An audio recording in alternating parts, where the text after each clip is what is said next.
Dear students, in today's session for the third semester BA Political Science batch of Tumkur University, I'll be giving an introduction to ancient Greek political thought as a prelude to understanding ancient Greek thinkers.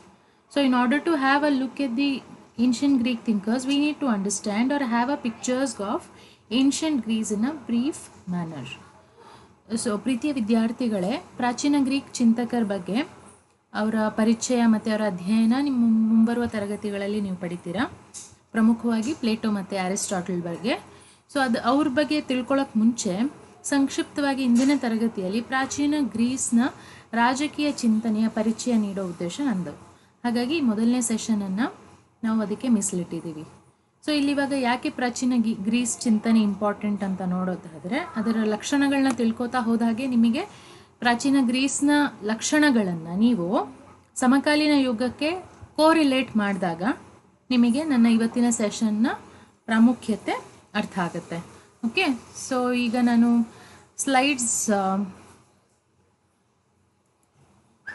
ಜೊತೆಗೆ ನಿಮಗೆ ಪರಿಚಯವನ್ನು ನೀಡ್ತಾ ಹೋಗ್ತೀನಿ.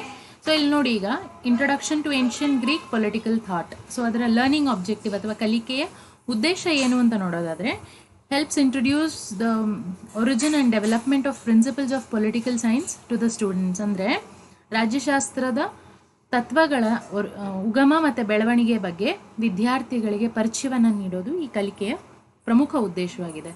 So learning objective ಅಥವಾ ಕಲಿಕಾ ಪರಿಣಾಮ ಅಂತ ನಾವು ನೋಡೋದಾದರೆ, ಪ್ರಜಾಪ್ರಭುತ್ವದ ಮೂಲವನ್ನು ನಾವು ಸ್ಟೂಡೆಂಟ್ಸ್ ಎಲ್ಲಿಂದ ಸೃಷ್ಟಿಯಾಯಿತು ಅಂತ ಮೂಲವನ್ನು ಹುಡುಕೋತಾ ಹೋಗೋದಕ್ಕೆ ಇದು ಸಹಕರಿಸುತ್ತೆ. In other words, students will be able to identify the roots of democracy. So ಪ್ರಮುಖವಾಗಿ ಕೆಲವು ಲಕ್ಷಣಗಳನ್ನು ಪ್ರಾಚೀನ ಗ್ರೀಕ್ ರಾಜಕೀಯ ಚಿಂತನೆಯ ಕೆಲವು ಪ್ರಮುಖ ಲಕ್ಷಣಗಳನ್ನ ಅಥವಾ ಪ್ರಾಮಿನೆಂಟ್ ಫೀಚರ್ಸನ್ನು ನಾನು ಈ ರೀತಿ ಪಟ್ಟಿ ಮಾಡಿದ್ದೇನೆ. So to begin with ancient Greek society. Okay, like every other society, it was basically nomadic society. Nomad ಅಂದರೆ ಈ ಏನಂತಾರೆ, ನೊಮ್ಯಾಡಿಕ್ ಸೊಸೈಟಿ ಅಲೆಮಾರಿ ಜೀವನ. ಅಲ್ಲಿಂದ ಬುಡಕಟ್ಟುಗಳಲ್ಲಿ ವಾಸವಾಗಿದ್ದು, ಅಲ್ಲಿಂದ ಗ್ರಾಮಗಳಾಗಿ ಫಾರ್ಮೇಷನ್ಸ್ ಆಗಿ, ಅಲ್ಲಿಂದ ನಗರ ರಾಜ್ಯಗಳಾಗಿ ಸಂಘಟಿತಗೊಂಡಂತಹ ವ್ಯವಸ್ಥೆ ಪ್ರಾಚೀನ ಗ್ರೀಸ್ನಲ್ಲಿತ್ತು. ಸೊ ಈಗ ನಗರ ರಾಜ್ಯಗಳನ್ನು ಸಿಟಿ ಸ್ಟೇಟ್ಸ್ ಅಂತ ನಾವು ಕರಿತೀವಿ.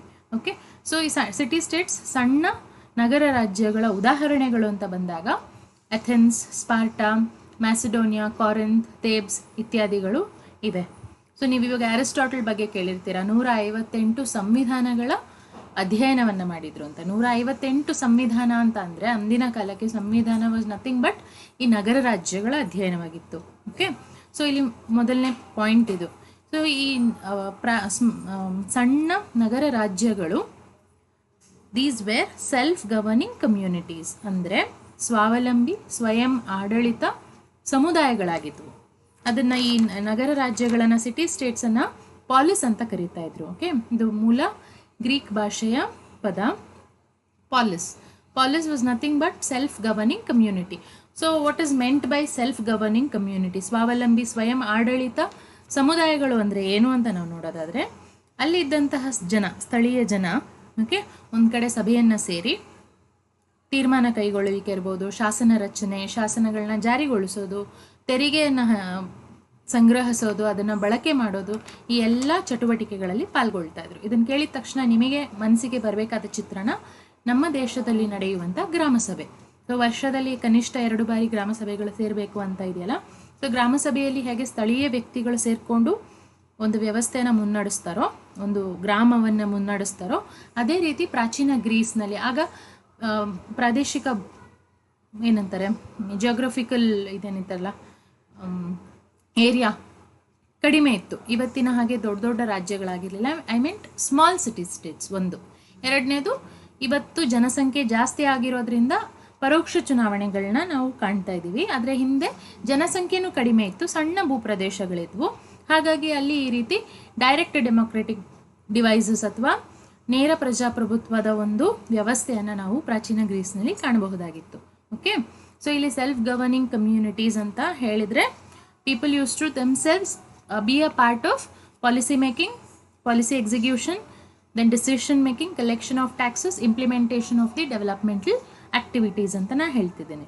ಸೊ ಮೂರನೇ ಇಂಪಾರ್ಟೆಂಟ್ ಪಾಯಿಂಟ್ ಇಲ್ಲಿ ಪ್ರಾಚೀನ ಗ್ರೀಕ್ ರಾಜಕೀಯ ಚಿಂತನೆಯಲ್ಲಿ ಇಟ್ ಎಂಫಸೈಸ್ಡ್ ರೀಸನಿಂಗ್ ಅಂತ ಅಂದರೆ ವಿವೇಚನೆ ಅಥವಾ ವೈಚಾರಿಕತೆ ಅಂತ ಹೇಳ್ತೀವಿ ಆಯಿತಾ. ರ್ಯಾಷನಾಲಿಟಿ ಆರ್ ರೀಸನಿಂಗ್ ಅದನ್ನು ಸಿನಾನಿಮಸ್ ಆಗಿ ಬಳಸ್ತಾರೆ. ಸೊ ಇಲ್ಲಿ ರೀಸನಿಂಗಿಗೂ ಇದು ರಾಜ್ಯಶಾಸ್ತ್ರಕ್ಕೂ ಏನಪ್ಪ ಸಂಬಂಧ ಅಂತ ನೀವು ನೋಡೋದಾದರೆ, ರಿನೈಸೆನ್ಸ್ ಬಗ್ಗೆ ಕೇಳಿದ್ದೀರಾ. ರಿನೈಸೆನ್ಸ್ ಅಂದರೆ ಪುನರುಜ್ಜೀವನ ಇಸ್ ನಥಿಂಗ್ ಬಟ್ ರೀಬರ್ತ್ ಅಂತ ಕರೀತಾರೆ, ಮರುಹುಟ್ಟು ಅಂತ ಕರೀತಾರೆ. ಯಾವುದರ ಮರುಹುಟ್ಟು ಅಂದರೆ ವ್ಯಕ್ತಿಗಳಲ್ಲಿ ಚಿಂತನೆಯ ಮರುಹುಟ್ಟು. ಓಕೆ, ಸೊ ಹೊಸ ಹೊಸ ರೀತಿಯ ಯೋಚನೆಗಳು, ಅನ್ವೇಷಣೆಗಳು ಪ್ರಾರಂಭ ಆಗುತ್ತೆ. ಹೊಸ ಪ್ರಾದೇಶಿಕ ಅನ್ವೇಷಣೆಗಳು ಅಥವಾ ಒಂದು ಜಿಯೋಗ್ರಫಿಕಲ್ ಏರಿಯಾನ ಡಿಸ್ಕವರ್ ಮಾಡ್ತಾರೆ, ಒಂದು ಹೊಸ ಖಂಡವನ್ನು ಪರಿಚಯ ಮಾಡ್ಕೋತಾರೆ. ಮತ್ತು ಹೊಸ ಅನ್ವೇಷಣೆಗಳಿಂದ ಏನಾಗುತ್ತೆ, ಕೈಗಾರಿಕಾ ಯುಗ ಪ್ರಾರಂಭ ಆಗುತ್ತೆ ಆಯಿತಾ. ಕೈಗಾರಿಕಾ ಯುಗಕ್ಕೆ ನಾಂದಿಯನ್ನು ರಿನೈಸೆನ್ಸ್ ಹಾಡುತ್ತೆ. ಸೊ ರಿನೈಸೆನ್ಸ್ ಅಂತ ಬಂದಾಗ ರಿನೈಸೆನ್ಸ್ ಎಲ್ಲಿ ಹುಟ್ಟಿತು, ಎಲ್ಲಿ ನಡೀತು ಅಂತ ನೀವು ನೋಡೋದಾದರೆ ಮತ್ತೆ it goes back to Europe. Okay, particularly Italy, Rome ಅಂತ ನಾವು ಹೇಳ್ತೀವಿ. ಸೊ ಪ್ರಾಚೀನ ಗ್ರೀಸ್ ಮತ್ತು ಅದರ ಸುತ್ತಮುತ್ತಲಿನ ಪ್ರದೇಶಗಳಲ್ಲೇ ಪುನರುಜ್ಜೀವನವನ್ನು ನಾವು ಕಂಡಿದ್ದೀವಿ. ಸೊ ಪುನರುಜ್ಜೀವನದಿಂದ ಬಂದಂತಹ ಒಂದು ಇಂಪಾರ್ಟೆಂಟ್ ಪಾಯಿಂಟ್ ಯಾವುದು ಅಂದರೆ ಲಾಜಿಕ್ ಅಥವಾ ರೀಸನಿಂಗ್ ಅಥವಾ ವೈಚಾರಿಕತೆ ಅಥವಾ ವಿವೇಚನೆ ಅಂತ ನಾವು ಕರಿತೀವಿ. ಓಕೆ, ಸೊ ಮುಂಚೆ ಪುನರುಜ್ಜೀವನದಿಂದ ನಾನು ಆಗಲೇ ಹೇಳಿದಾಗೆ ಅನ್ವೇಷಣೆಗಳು ಪ್ರಾರಂಭ ಆಯಿತು. ಸೊ ಕೈಗಾರಿಕಾ ಯುಗ ಪ್ರಾರಂಭ ಆಯಿತು. ಸೊ ಕೈಗಾರಿಕೆಗಳಿಗೆ ಏನು ಬೇಕಿತ್ತು, ಕಚ್ಚಾ ಪದಾರ್ಥ ಬೇಕಿತ್ತು. ಆಮೇಲೆ ಕಚ್ಚಾ ಪದಾರ್ಥಗಳನ್ನ ಮಾರೋದಕ್ಕೆ ಮಾರುಕಟ್ಟೆ ಬೇಕಿತ್ತು. ಸೊ ಏಷ್ಯಾ, ಆಫ್ರಿಕಾ, ದಕ್ಷಿಣ ಅಮೆರಿಕಾ ಈ ಎಲ್ಲ ಖಂಡದಲ್ಲಿದ್ದಂತಹ ವಸಾಹತುಗಳನ್ನು ಈ ಯುರೋಪಿಯನ್ ಕೆಲವು ಶಕ್ತಿಗಳು ಮಾಡ್ಕೋತಾ ಹೋದವು ಆಯಿತಾ. ಸೊ ವಸಾಹತುಶಾಹಿತ್ವ ಪ್ರಾರಂಭ ಆಗುತ್ತೆ. ವಸಾಹತುಶಾಹಿತ್ವ ಮುಂದುವರೆದು ಇಂಪೀರಿಯಲಿಸಮ್ ಅಥವಾ ಕೊಲೋನಿಯಲಿಸಮ್ ಲೀಡ್ಸ್ ಟು ಇಂಪೀರಿಯಲಿಸಮ್ ಅಂತಾರೆ. ಕೊಲೋನಿಯಲಿಸಮ್ ವಸಾಹತುಶಾಹಿತ್ವ, ತದನಂತರ ಅದು ಇಂಪೀರಿಯಲಿಸಮ್ನ ರೂಪವನ್ನು ಪಡೆಯುತ್ತೆ. ಇಂಪೀರಿಯಲಿಸಮ್ ಅಂತ ಅಂದರೆ ಸಾಮ್ರಾಜ್ಯಶಾಹಿತ್ವ ಆಯಿತಾ. ಸೊ ಸಾಮ್ರಾಜ್ಯಶಾಹಿತ್ವದ ವಿರುದ್ಧ ಜನ ಕ್ರಮೇಣ ಸಿಡಿದೇಳ್ತಾರೆ, ರಾಷ್ಟ್ರೀಯ ಚಳುವಳಿಗಳು ನಡೆಯುತ್ತೆ, ಸ್ವತಂತ್ರಗೊಳ್ಳುತ್ತೆ, ರಾಜ್ಯಗಳು ಇಂದಿನ ರೀತಿಯ ನ್ಯೂಲಿ ಇಂಡಿಪೆಂಡೆಂಟ್ ಸ್ಟೇಟ್ಸ್ ಫಾರ್ಮೇಷನ್ ಆಗುತ್ತೆ. ಓಕೆ, ಮತ್ತು ಅದೇ ಏಷ್ಯಾ, ಆಫ್ರಿಕಾ ಮತ್ತು ದಕ್ಷಿಣ ಅಮೆರಿಕ ಪ್ರಮುಖವಾಗಿ. ಹಾಗಿದ್ರೆ ಈಗ ಇಲ್ಲಿ ನಾವು ಯಾಕದನ್ನು ಹೇಳಿದೆ, ಸ್ಟೇಟ್ಸ್ ಅಂತ ನಾವು ಇವತ್ತು ಹೇಳ್ತೀವಿ, ನೇಷನ್ ಸ್ಟೇಟ್ ಅಂತ ನಾವು ಹೇಳ್ತೀವಿ ಇವತ್ತು. ಸೊ ಈ ನೇಷನ್ ಸ್ಟೇಟ್ನ ಮೂಲ ನಾವು ಹುಡುಕೋತಾ ಹೋದರೆ traces back to again ancient Greece. Okay, ಪಾಲಿಸಿಂದನೇ ಇವತ್ತಿನ ಸಮಕಾಲೀನ ರಾಜ್ಯಗಳು ಸೃಷ್ಟಿಯಾಗಿರೋದು. ಓಕೆ, ಸೊ ಇದೊಂದು ನಿಮಗೆ ಗೊತ್ತಿರಬೇಕು. ಸೊ ಇದಕ್ಕೆಲ್ಲ ಮೂಲ ಕಾರಣ ಏನು, ರೀಸನಿಂಗ್. ಓಕೆ, ಪುನರುಜ್ಜೀವನ. ಸೊ ಇಲ್ಲಿ ರೀಸನಿಂಗ್ ಇದ್ದಿದ್ದರಿಂದ ಜ್ಞಾನದ ಭಂಡಾರಕ್ಕೆ ಅಡಿಷನ್ಸ್ ಆಗ್ತಾ ಹೋಗುತ್ತೆ. ಓಕೆ, ಪ್ರತಿ ಕ್ಷಣ ಈ ಗ್ರೀಕ್ನ ಜನರು ಏನು ಮಾಡ್ತಾ ಇರ್ತಾರೆ, ಗ್ರೀಸ್ನ ಜನರು, ಗ್ರೀಕ್ಸ್ ಯಾರಿರ್ತಾರೆ ಅವರು ವೈಚಾರಿಕತೆಯಲ್ಲಿ ತೊಡಗಿ ಹೊಸ ಹೊಸ ವಿಷಯಗಳನ್ನು ತಿಳ್ಕೊತಾ ಹೋಗ್ತಾರೆ. ಜೊತೆಗೆ ಜ್ಞಾನಕ್ಕೆ ಅಡಿಷನ್ಸನ್ನು ಮಾಡ್ತಾ ಇರ್ತಾರೆ. ಇದಕ್ಕೆ ಪ್ರಮುಖ ಎಕ್ಸಾಂಪಲ್ಸ್ ಇಲ್ಲಿ ತೋರಿಸಿದ್ದೀನಿ ನೋಡಿ. ಟ್ರಯಡ್ ಆಫ್ ಪೊಲಿಟಿಕಲ್ ಸೈನ್ಸ್, ನಮ್ಮ ರಾಜ್ಯಶಾಸ್ತ್ರದ ತ್ರಿಮೂರ್ತಿ ತ್ರಯರು ಸಾಕ್ರೆಟಿಸ್, ಪ್ಲೇಟೋ, ಅರಿಸ್ಟಾಟಲ್. ಈಗ ಅರಿಸ್ಟಾಟಲ್ ಅವರನ್ನು ನಾವು ರಾಜ್ಯಶಾಸ್ತ್ರದ ಪಿತಾಮಹ ಅಂತ ಕರಿತೀವಿ. ಹಾಗಿದ್ರೆ ಅವ್ರಿಗೆ ಮುಂಚೆ ಸಾಕ್ರೆಟಿಸ್, ಪ್ಲೇಟೋ ಇದ್ರು, ಅವ್ರು ಯಾಕಲ್ಲ ಅಂತ ನೋಡೋದಾದರೆ ಅರಿಸ್ಟಾಟಲ್ ಅವರು ರಾಜ್ಯಶಾಸ್ತ್ರಕ್ಕೆ ಒಂದು ವೈಜ್ಞಾನಿಕ ಚೌಕಟ್ಟನ್ನು ಕೊಡ್ತಾರೆ. ಓಕೆ, ಅದಕ್ಕೆ ಮುಂಚೆ ಬಂದಂಥ ಸಾಕ್ರೆಟಿಸ್ ಮತ್ತು ಪ್ಲೇಟೋರವರು ಏನು ಕಡಿಮೆ ಕೊಡುಗೆಯನ್ನು ಕೊಟ್ಟಿಲ್ಲ. ಆದರೆ ಅರಿಸ್ಟಾಟಲ್ ಅವರ ಕೊಡುಗೆ ದಾಖಲೆ ರೂಪದಲ್ಲಿ ಹೆಚ್ಚು ಪ್ರಚಲಿತಿಯಲ್ಲಿದೆ ಸಾಕ್ರೆಟಿಸ್ ಮತ್ತು ಪ್ಲೇಟೋಗೆ ಕಂಪೇರ್ ಮಾಡಿದರೆ. ಸೊ ಈಗ ನೀವು ನೋಡಿ ಇಲ್ಲಿ Aristotle is the father of political science ಅಂತ ಹೇಳ್ತೀವಿ. But at the same time he is also the father of biology, he is the father of logics, he is the father of aesthetics, ಸೌಂದರ್ಯಶಾಸ್ತ್ರ ಇತ್ಯಾದಿ. Okay, ಹಲವಾರು disciplines ಅಥವಾ ವಸ್ತು ವಿಷಯಗಳಿಗೆ ಪಿತಾಮಹರಾಗಿ ಅರಿಸ್ಟಾಟಲ್ನನ್ನು ನಾವು ಕಾಣ್ತೀವಿ. ಇನ್ನು ಎರಡನೇದು ಹೆಸರು ಪ್ಲೇಟೋ ಅಂತ ಇದೆ. ಅದರಲ್ಲಿ ಪ್ಲೇಟೋ ಬಗ್ಗೆ ನಾವು ಹೇಳೋದಾದರೆ ಪ್ಲೇಟೋ ಕೂಡ ಅಷ್ಟೇ, ಯೂಸ್ ಅನ್ ಇಂಟರ್ ಡಿಸಿಪ್ಲಿನರಿ ಮ್ಯಾನ್ ಅಂತೀವಿ. ಇವತ್ತು ಫಿಸಿಕ್ಸ್ನಲ್ಲಿ, ಮ್ಯಾನೇಜ್ಮೆಂಟ್ನಲ್ಲಿ ಪ್ಲೇಟೋನ ಕೆಲವು ಥಿಯರೀಸನ್ನು ಬಳಸ್ಕೋತಾರೆ ಆಯಿತಾ. ಸೊ ಸಾಕ್ರೆಟಿಸ್ ಇರ್ಬೋದು, ಪ್ಲೇಟೋ ಇರ್ಬೋದು, ಅರಿಸ್ಟಾಟಲ್ ಇರ್ಬೋದು, ಇವರೆಂಥ ಪರಂಪರೆಯಿಂದ ಬಂದವರು ಅಂತ ಹೇಳೋದಾದರೆ ಎಲ್ಲ ವಸ್ತು ವಿಷಯಗಳು, ವಿಜ್ಞಾನ ಇರ್ಬೋದು, ಸಮಾಜಶಾಸ್ತ್ರ ಅಥವಾ ಹ್ಯುಮ್ಯಾನಿಟೀಸ್ ಅಂತ ನಾವು ಇವತ್ತೇನು ಕರಿತೀವಿ, ಮಾನವೀಯ ಶಾಸ್ತ್ರಗಳು ಇರಬಹುದು ಅಥವಾ ಲೆಕ್ಕಶಾಸ್ತ್ರ ಇರ್ಬೋದು, ಮ್ಯಾನೇಜ್ಮೆಂಟ್, ನಿರ್ವಹಣಾ ಶಾಸ್ತ್ರ ಇರ್ಬೋದು, ಎಲ್ಲ ವಿಷಯಗಳ ಬಗ್ಗೆನೂ ಜ್ಞಾನವನ್ನು ಹೊಂದಿದ್ದವರು. ಯಾಕೆ ಹೊಂದಿದ್ರು, ಅವರಲ್ಲಿ ವೈಚಾರಿಕ ಮನೋಭಾವ ಇತ್ತು. ಓಕೆ, ನಮ್ಮ ಭಾರತ ಸಂವಿಧಾನದಲ್ಲಿ ಹೇಳುತ್ತಲ್ವಾ, ನಮ್ಮ ಮೂಲಭೂತ ಕರ್ತವ್ಯಗಳಲ್ಲಿ ಒಂದು ಟು ಡೆವಲಪ್ ಸೈಂಟಿಫಿಕ್ ಟೆಂಪರ್ ಅಂತ ಹೇಳ್ತೀವಿ. ಅಂದರೆ ವೈಜ್ಞಾನಿಕ ಮನೋಭಾವವನ್ನು ಹೊಂದಿರಬೇಕು. ಯಾಕೆ, ವೈಜ್ಞಾನಿಕವಾಗಿ, ವೈಚಾರಿಕವಾಗಿ, ವಿವೇಚನೆಯಿಂದ ಯೋಚನೆಯನ್ನು ಮಾಡಬೇಕು. ಬೇರೆಯವ್ರು ಹೇಳಿದ್ದನ್ನ ಬ್ಲೈಂಡ್ ಆಗಿ ನಂಬೋದಲ್ಲ. ಇದನ್ನ ಪ್ರಾಚೀನ ಗ್ರೀಸ್ನಲ್ಲಿ ನಾವು ಕಾಣ್ತಾ ಹೋಗ್ತೀವಿ. ಓಕೆ, ಸೊ ಅಲ್ಲಿದ್ದಂಥ ಜನ ಸ್ಪೋರ್ಟ್ಸ್ ಇರಲಿ, ಲಿಟ್ರೇಚರ್ ಇರಲಿ, ಆಯಿತಾ, ಸಾಹಿತ್ಯ, ಕಲೆ, ಧರ್ಮ, ರಾಜಕೀಯ, ಕ್ರೀಡೆ, ಪ್ರತಿಯೊಂದರಲ್ಲೂ ಒಂದು ಸಾಮಾಜಿಕ ಆಯಾಮವನ್ನು, ಸಾಮಾಜಿಕ ಪರಿಣಾಮವನ್ನು ಬೀರುವಂಥ ಒಂದು ವ್ಯವಸ್ಥೆ ಬಗ್ಗೆ ಪ್ರಾಮುಖ್ಯತೆ ಕೊಡುವಂಥ ಒಂದು ವ್ಯವಸ್ಥೆ ಪ್ರಾಚೀನ ಗ್ರೀಸ್ನಲ್ಲಿ ನಾವು ಕಾಣ್ತಾ ಹೋಗ್ತೀವಿ. ಹಾಗಾಗಿ ಎಲ್ಲ ಕ್ಷೇತ್ರಗಳಿಗೂ ಪ್ರಾಚೀನ ಗ್ರೀಕರ ಕೊಡುಗೆ ಅಪಾರವಾಗಿದೆ ಅಂತ ಹೇಳಕ್ಕೆ ಬಯಸ್ತೇನೆ. ಸೊ ಇಲ್ಲಿ ಇರುವಂಥ ನೆಕ್ಸ್ಟ್ ಪಾಯಿಂಟ್ ಏನು, ಪ್ರಾಚೀನ ಗ್ರೀಸ್, ಆಯಿತಾ, it was home to emergence of concepts and theories of political science, ಅಥವಾ ರಾಜ್ಯಶಾಸ್ತ್ರದ ಹಲವು ಪರಿಕಲ್ಪನೆಗಳಿಗೆ ಮತ್ತು ಸಿದ್ಧಾಂತಗಳಿಗೆ, ಆಯಿತಾ, ಪ್ರಾಚೀನ ಗ್ರೀಸ್ ತವರೂರು ಅಂದರೆ ತಪ್ಪಾಗೋದಿಲ್ಲ. ಈಗ ರಾಜ್ಯಶಾಸ್ತ್ರ ಉಗಮ ಬೆಳವಣಿಗೆ ಅಂತ ಹೇಳಿದೆ. ಓಕೆ, ಅಲ್ಲಿಂದ ಸ್ಟಾರ್ಟ್ ಆಗಿದ್ದು ಕಾನ್ಸೆಪ್ಟ್ಸ್ ಅಥವಾ ಪರಿಕಲ್ಪನೆಗಳು ಅಂತ. ಅದಕ್ಕೆ ಉದಾಹರಣೆ ಕೊಡೋದಾದರೆ ಪಾಲಿಸ್, ಆಗಲೇ ಹೇಳಿದ ಹಾಗೆ ಸ್ಟೇಟ್ ಅನ್ನೋ ಪದದ ಮೂಲ ಪದ ಪಾಲಿಸ್, ಮತ್ತು ಸಿಟಿಸನ್ಸ್ಗೆ ಅಥವಾ ಪ್ರಜೆಗಳು ಅಥವಾ ಸಬ್ಜೆಕ್ಟ್ಸಿಗೆ ಮೂಲ ಪದ ಪೊಲೈಟ್ಸ್, POLITES, ಆಯಿತಾ. ಸೊ ಈ ಪೊಲೈಟ್ಸ್ ಅಥವಾ ಪೊಲೈಟ್ಸ್ ಅನ್ನೋ ಪದವನ್ನು ಸಿಟಿಸನ್ಸ್ ಅಥವಾ ಪೌರರಿಗೆ ಬಳಸ್ತಾ ಇದ್ರು. ಮತ್ತು politeia is nothing but constitution or regime. Okay, constitution or regime ಅಂತ ಅಂದರೆ ಸರ್ಕಾರ ಅಥವಾ ಸಂವಿಧಾನ. ಅದಕ್ಕೆ ಪಾಲಿಟಿಯಾ, POLITEIA. ನನ್ನ ನೋಟ್ಸ್ನಲ್ಲಿ ನಾನು ನಿಮಗೆ ಮುಂಬರುವ ಇನ್ನೊಂದಷ್ಟು ಎಡಿಷನ್ಸನ್ನು ಮಾಡಿದ್ದೀನಿ, ಎಕ್ಸಾಂಪಲ್ಸನ್ನು ಕೊಟ್ಟಿದ್ದೀನಿ. Any of you interested can have a look at it. ಅದಾದಮೇಲೆ ಥಿಯರೀಸ್ ಆಫ್ ಪೊಲಿಟಿಕಲ್ ಸೈನ್ಸ್ ಅಂತ ಬಂದಾಗ ನೀವು ವೇರಿಯಸ್ ಸ್ಕೂಲ್ಸ್ ಆಫ್ ಥಾಟ್ ಅಂತ ಬಂತು, ಆಯಿತಾ. ಈ ಚಿಂತನೆಯ ಹಲವು ಪಂಥಗಳು ಅಥವಾ ಜ್ಞಾನದ ಕೆಲವು ಪಂಥಗಳು, ಉದಾಹರಣೆ ಸೋಫಿಸ್ಟ್ಗಳು, ಸ್ಟಾಯಿಕ್ಸ್ಗಳು, ಎಪಿಕ್ಯೂರಿಯನಿಸ್ಟ್ಸ್ ಅಂತ ಹೇಳ್ತೀವಿ. ಈ ಎಲ್ಲ ಪಂಥಗಳ ಬೆಳವಣಿಗೆಯನ್ನು ನಾವು ಪ್ರಾಚೀನ ಗ್ರೀಸ್ನಲ್ಲಿ ನೋಡ್ತೀವಿ. ಈ ಎಲ್ಲ ಪಂಥಗಳ ಬಗ್ಗೆ ನಿಮಗೆ ತಿಳಿದಿರಲಿ ಅಷ್ಟೇ, ಅದರ ಅಧ್ಯಯನ ಈ ಮಟ್ಟದಲ್ಲಿ ನಿಮಗೆ ಇರೋದಿಲ್ಲ. ಓಕೆ, ಅದಾದಮೇಲೆ ನೆಕ್ಸ್ಟ್ ಇದರಲ್ಲಿ ಇಂಪಾರ್ಟೆಂಟ್ ಪಾಯಿಂಟ್ ಆವಾಗಲೇ ಹೇಳಿದ್ದು, ಪ್ರಾಚೀನ Greece, okay, it was a place where early form of democracy emerged. in the sense, ಈಗ ನೋಡಿ, ಇವತ್ತಿನ ಪ್ರಜಾಪ್ರಭುತ್ವ ವ್ಯವಸ್ಥೆ ಏನಿದೆ ಅದು ಪ್ರಾರಂಭ ಆಗಿದ್ದು ಪ್ರಾಚೀನ ಗ್ರೀಸ್ನಲ್ಲಿ. ಓಕೆ, ಯಾಕೆ ಪ್ರಜಾಪ್ರಭುತ್ವಕ್ಕೆ ಯಾಕೆ ನಾವು ಇಷ್ಟು ಇಂಪಾರ್ಟೆನ್ಸ್ ಕೊಡ್ತಾ ಇದ್ದೀವಿ ಅಂತ ನೋಡಿ. ಸೊ ಮೊದಲನೇದಾಗಿ 200+ ದೇಶಗಳಿವೆ ವಿಶ್ವದಲ್ಲಿ. ಆ 200+ ದೇಶಗಳಲ್ಲಿ 90%, ಆಲ್ಮೋಸ್ಟ್ 90%ಕ್ಕೂ ಹೆಚ್ಚಿನ ರಾಷ್ಟ್ರಗಳು ಪ್ರಜಾಪ್ರಭುತ್ವದ ಕಡೆ ಹೆಜ್ಜೆಯನ್ನು ಹಾಕ್ತಾ ಇವೆ, ಆಯಿತಾ. ಈಗ ಕೆಲವು ದೇಶಗಳು ಕಮ್ಯುನಿಸ್ಟ್ ದೇಶಗಳಿವೆ, ಕೆಲವು ಮಿಲಿಟರಿ ಆಡಳಿತದ ದೇಶಗಳಿವೆ, ಕೆಲವು ಧರ್ಮಾಧಾರಿತ ದೇಶಗಳಿವೆ, ನಾವು ಥಿಯೋಕ್ರೆಟಿಕ್ ಸ್ಟೇಟ್ಸ್ ಅಂತ ಕರಿತೀವಿ, ಆಯಿತಾ. ಕೆಲವು ಅರಸೊತ್ತಿಗೆಗಳಿವೆ. ಓಕೆ, ಆ ಎಲ್ಲ ರಾಷ್ಟ್ರಗಳಿದ್ರೂ ಸಹ ಪ್ರಜಾಪ್ರಭುತ್ವಕ್ಕೆ ಹೆಚ್ಚಿನ ಒಲವನ್ನು ಜನ ತೋರಿಸ್ತಾರೆ. ಯಾಕೆ ಪ್ರಜಾಪ್ರಭುತ್ವ ಇಂಪಾರ್ಟೆಂಟ್ ನೋಡಿ, ಉದಾಹರಣೆಗಳು ತಗೊಳ್ಳಿ ನೀವು. ಲಿಬಿಯಾ, ಸಿರಿಯಾ, ಈ ಎಲ್ಲ ದೇಶಗಳಲ್ಲಿ 2010ರ ಆಸುಪಾಸಿನಲ್ಲಿ ಒಂದು ವೇವ್ ಆಫ್ ಡೆಮೋಕ್ರಸಿ ಅಂತ ಬಂತು. ಅಂದರೆ ಪ್ರಜಾಪ್ರಭುತ್ವ ಸ್ಥಾಪನೆ ಆಗಬೇಕು. ಅಲ್ಲಿದ್ದಂತಹ ನಿರಂಕುಶ ಅಧಿಕಾರಿಗಳು, ಗಡಾಫಿ ಇರಬಹುದು, ಸದಾಮ್ ಹುಸೇನ್ ಇರಬಹುದು, ಇತ್ಯಾದಿ ಎಲ್ಲ ಡಿಕ್ಟೇಟರ್ಸ್ ಅಥವಾ ನಿರಂಕುಶ ಅಧಿಕಾರಿಗಳನ್ನು ಕೆಡವು ಹಾಕಿ, ಓಕೆ, ಅವರ ಸ್ಥಾನಕ್ಕೆ ಪ್ರಜಾಪ್ರಭುತ್ವ ವ್ಯವಸ್ಥೆ ಬರಬೇಕು. ಚುನಾವಣೆ ನಡಿಬೇಕು. ಚುನಾವಣೆಯಲ್ಲಿ ಏನು ಮಾಡ್ತೀವಿ ನಾವು ಮತವನ್ನು ಹಾಕ್ತೀವಿ, ನಮ್ಮ ಪ್ರತಿನಿಧಿಗಳನ್ನ ಆಯ್ಕೆ ಮಾಡ್ತೀವಿ. ನಮ್ಮ ಪ್ರತಿನಿಧಿಗಳ ಕೆಲಸ ಏನು? ಅವರು ನಮ್ಮ ಆಶೋತ್ತರಗಳನ್ನ ಈಡೇರಿಸಬೇಕು. ಓಕೆ, ನಾವು ಅವ್ರಿಗೆ ವೋಟ್ ಹಾಕ್ತೀವಿ, ಅವರು ನಮ್ಮ ಬೇಡಿಕೆಗಳನ್ನ ಈಡೇರಿಸಬೇಕು. ನಮಗೆ ಸಾಮಾಜಿಕ, ಆರ್ಥಿಕ, ಮೂಲಭೂತ ಸೌಕರ್ಯಗಳನ್ನ ನೀಡಿ ಅಭಿವೃದ್ಧಿ ಕಾರ್ಯಗಳಲ್ಲಿ ತೊಡಗ್ಕೋಬೇಕು. ಓಕೆ, ಸೊ ಪ್ರಜಾಪ್ರಭುತ್ವ is nothing but one kind of give and take. ನಾವು ವೋಟನ್ನು ಕೊಡ್ತೀವಿ, ಅವರ ಕರ್ತವ್ಯ ಏನು ಅಂತ, ನಮ್ಮ ಕರ್ತವ್ಯ ಮತ್ತು ಹಕ್ಕು ಮತ ಚಲಾಯಿಸೋದು. ಆಯ್ಕೆಯಾಗಿ ಬರುವಂಥ ಪ್ರತಿನಿಧಿಯ ಜವಾಬ್ದಾರಿ ಏನಾಗಿರುತ್ತೆ? ನಮ್ಮ ಆಶೋತ್ತರಗಳನ್ನ ಈಡೇರಿಸೋದು, ಆಯಿತಾ.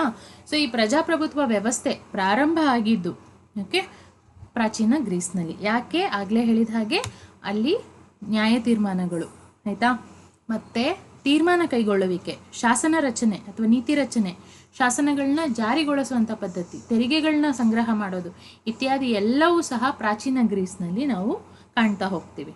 ಇದ್ರ ಜೊತೆಲಿ 1-2 ಪಾಯಿಂಟ್ಸನ್ನು ನಾನು ನಿಮಗೆ ಆ್ಯಡ್ ಮಾಡೋದು ಇಲ್ಲಿ ಮರ್ತಿದ್ದೀನಿ, ಅದನ್ನು ನಾನು ನಿಮಗೆ ಈ ಲೆಕ್ಚರಲ್ಲಿ ಹೇಳೋಕ್ಕೆ ಇಷ್ಟಪಡ್ತೀನಿ.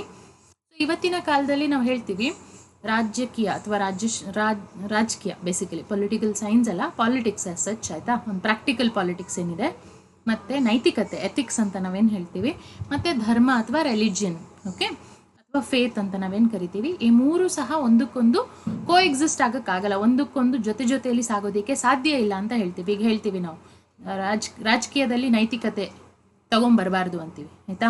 ರಾಜಕೀಯ ಧರ್ಮ ಒಟ್ಟೊಟ್ಟಿಗೆ ಸಾಗಬಾರ್ದು ಅಂತೆಲ್ಲ ಹೇಳ್ತೀವಿ. ಆದರೆ ಪ್ರಾಚೀನ ಗ್ರೀಸ್ನಲ್ಲಿ ವ್ಯವಸ್ಥೆ ಹೇಗಿತ್ತು ಅಂದರೆ ethics, politics and religion coexisted, ಅಂದರೆ ಈ ಮೂರೂ ಸಹ ಜೊತೆಯಾಗಿ ಸಾಗ್ತಾ ಇತ್ತು. ಓಕೆ, ಅಂದಿನ ಪ್ರಾಚೀನ ಗ್ರೀಸ್ನಲ್ಲಿ ಅಥವಾ ಅಂದಿನ ಗ್ರೀಸ್ನಲ್ಲಿ ಡೆಲ್ಫಿಕ್ ಅಪೋಲೋ ಅಂತ ದೇವರಿದ್ರು. ಆ ದೇವರು ಎಲ್ಲರ ಆರಾಧ್ಯ ದೈವವಾಗಿದ್ದರು. So there was no strict distinction between state, religion and ethics. Okay, so politics, ethics and religion coexisted. In other words, total ಆಗಿ ಒಂದು ಒಟ್ಟಾರೆಯಾಗಿ ಹೇಳೋದಾದರೆ ಪ್ರಾಚೀನ ಗ್ರೀಸ್ನಲ್ಲಿ ವ್ಯಕ್ತಿ ಸ್ವಾತಂತ್ರ್ಯ ಇತ್ತು. ಓಕೆ, ಸಮುದಾಯದ ಭಾವನೆ ಇತ್ತು, ಸಮುದಾಯದ ಜೀವನ ಇತ್ತು, ಅದಕ್ಕೊಂದು ಪ್ರಾಮುಖ್ಯತೆ ಇತ್ತು. ಮೂರನೇದಾಗಿ ಪ್ರಾಚೀನ ಗ್ರೀಸ್ನಲ್ಲಿ ಮುಕ್ತ ಪೌರತ್ವ ಇತ್ತು, ಫ್ರೀ ಸಿಟಿಸನ್ಶಿಪ್ ಇತ್ತು. ಎಲ್ಲರೂ ಸಹ ಪ್ರಜಾಪ್ರಭುತ್ವದ ಭಾಗವಾಗಿ ಅಲ್ಲಿ ನಡ್ಕೋತಾ ಇದ್ರು. ಹಾಗಿದ್ರೆ ಪ್ರಜಾಪ್ರಭುತ್ವ, ನೀವು ಅಂದ್ಕೋಬೋದು ಅಲ್ಲಿ ಪ್ರಜಾಪ್ರಭುತ್ವದಲ್ಲಿ ಎಲ್ಲರೂ ಭಾಗಿಯಾಗಿರಲಿಲ್ಲ ಅಂತ ನಾವು ಓದಿದ್ದೀವಲ್ಲ ಬೇರೆ ಕಡೆ ಅಂತ. ಹೌದು, ಇಟ್ಸ್ ಅ ಫ್ಯಾಕ್ಟ್. ಅಲ್ಲಿ ಗುಲಾಮಗಿರಿಯನ್ನು ರೆಕಗ್ನೈಸ್ ಮಾಡಿದರು. Slavery was recognised in ancient Greece. ಎರಡನೇದಾಗಿ ಮಹಿಳೆಯರನ್ನು ಅವರು ಸಿಟಿಸನ್ಸ್ ಅಂತ ಕನ್ಸಿಡರ್ ಮಾಡ್ತಾ ಇರಲಿಲ್ಲ. ಅದಕ್ಕೆ ತನ್ನದೇ ಆದಂಥ ಲಾಜಿಕ್ ಇದೆ. ಸೊ ಇಲ್ಲಿ ನಾನು ಚಿಕ್ಕದಾಗಿ ನಿಮಗೆ ಸ್ಲೇವರಿ ಅಥವಾ ಗುಲಾಮಗಿರಿ ಬಗ್ಗೆ ಹೇಳಕ್ಕೆ ಇಷ್ಟಪಡ್ತೀನಿ. ಗುಲಾಮಗಿರಿ ಅಂತ ನೀವು ಕೇಳಿದ ತಕ್ಷಣ ನಿಮ್ಮ ಮನಸ್ಸಿಗೆ ಬರೋದು ಈ ಜೀತ ಪದ್ಧತಿ ಥರ, ಆಯಿತಾ. ಸೊ ಈ ನಮ್ಮ ದೇಶದಲ್ಲಿ ನಾವು ಕೇಳಿರುವಂತಹ ಜೀತ ಪದ್ಧತಿ ಅವತ್ತಿನ ಪ್ರಾಚೀನ ಗ್ರೀಸ್ನಲ್ಲಿ ಇದ್ದಂತಹ ಗುಲಾಮಗಿರಿ ಪದ್ಧತಿ ಅಲ್ಲ. ಓಕೆ, ಅವತ್ತಿನ ಇದು ಗುಲಾಮಗಿರಿ ಪದ್ಧತಿ ಏನು ಅಂತ ನೋಡೋದಾದರೆ ಬೌದ್ಧಿಕವಾಗಿ ಹಿಂದುಳಿದವರು. ಓಕೆ, ಬೌದ್ಧಿಕವಾಗಿ ಹಿಂದುಳಿದವರು ಎಲ್ಲರೂ ಇಂಟೆಲಿಜೆಂಟ್ ಇರೋದಿಲ್ಲ. ಎಲ್ಲರದ್ದು ಲೆವೆಲ್ಸ್ ಆಫ್ ಇಂಟೆಲಿಜೆನ್ಸ್ ಬೇರೆ ಇರುತ್ತೆ, ಆಯಿತಾ. ಇಂಟೆಲಿಜೆಂಟ್ ಇರ್ತಾರೆ, ಬಟ್ ತಮ್ಮದೇ ದಾರಿಯಲ್ಲಿ ಇಂಟೆಲಿಜೆಂಟ್ ಆಗಿರ್ತಾರೆ.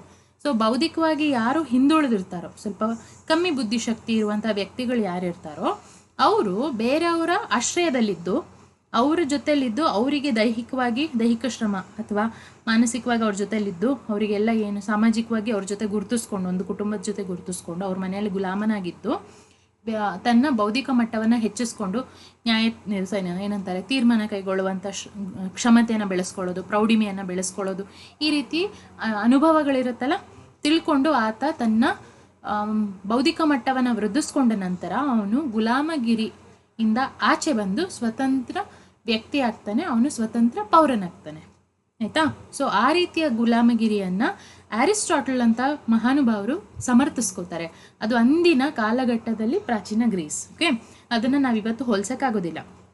ಸೊ ಇದನ್ನು ನಾವು ಯುರೋಪಿಂದ ದಕ್ಷಿಣ ಅಮೆರಿಕಾ, ಆಫ್ರಿಕಾ, ಉತ್ತರ ಅಮೆರಿಕಕ್ಕೆ ಹೋಗಿದ್ದನ್ನು ಕಾಣ್ಬೋದು. ಈಗ ನೀವು ನಾರ್ತ್ ಅಮೆರಿಕಾ ತಗೊಳ್ಳಿ ಅಥವಾ ಆಫ್ರಿಕಾ ತಗೊಳ್ಳಿ, ಆಫ್ರಿಕಾದ ಕೆಲವು ದೇಶಗಳಲ್ಲಿ ತಗೊಳ್ಳಿ, ಆಯಿತಾ. ಆಫ್ರಿಕಾ ಖಂಡದ ಕೆಲವು ದೇಶಗಳಲ್ಲಿ ಸ್ಲೇವರಿ ಇತ್ತು. ಅಲ್ಲಿ ಸ್ಲೇವರಿ ಯಾವ ರೀತಿ ಇತ್ತು ಅಂತ ಆದರೆ ಬಿಳಿಯರು ಕರಿಯರು, ಈ ಬಿಳಿಯರು ಕರಿಯರನ್ನು ಸ್ಲೇವ್ಸನ್ನಾಗಿ ಮಾಡಿಕೊಂಡು ಕಟ್ ಹಾಕಿ ಅವ್ರನ್ನ ಮಾರ್ಕೆಟಲ್ಲಿ, ಓಪನ್ ಮಾರ್ಕೆಟಲ್ಲೇ ಸೇಲ್ ಮಾಡ್ತಾಯಿದ್ರು. ಆ ರೀತಿ ಪದ್ಧತಿ ಇತ್ತು, ಆಯಿತಾ. ಅವರನ್ನು ಚಾಕ್ರಿಗೆ ಬಳಸ್ಕೋತಾ ಇದ್ರು. ಆದರೆ ಪ್ರಾಚೀನ ಗ್ರೀಸ್ನಲ್ಲಿ ಇದ್ದಂತಹ ಗುಲಾಮಗಿರಿ ಬೇರೆ.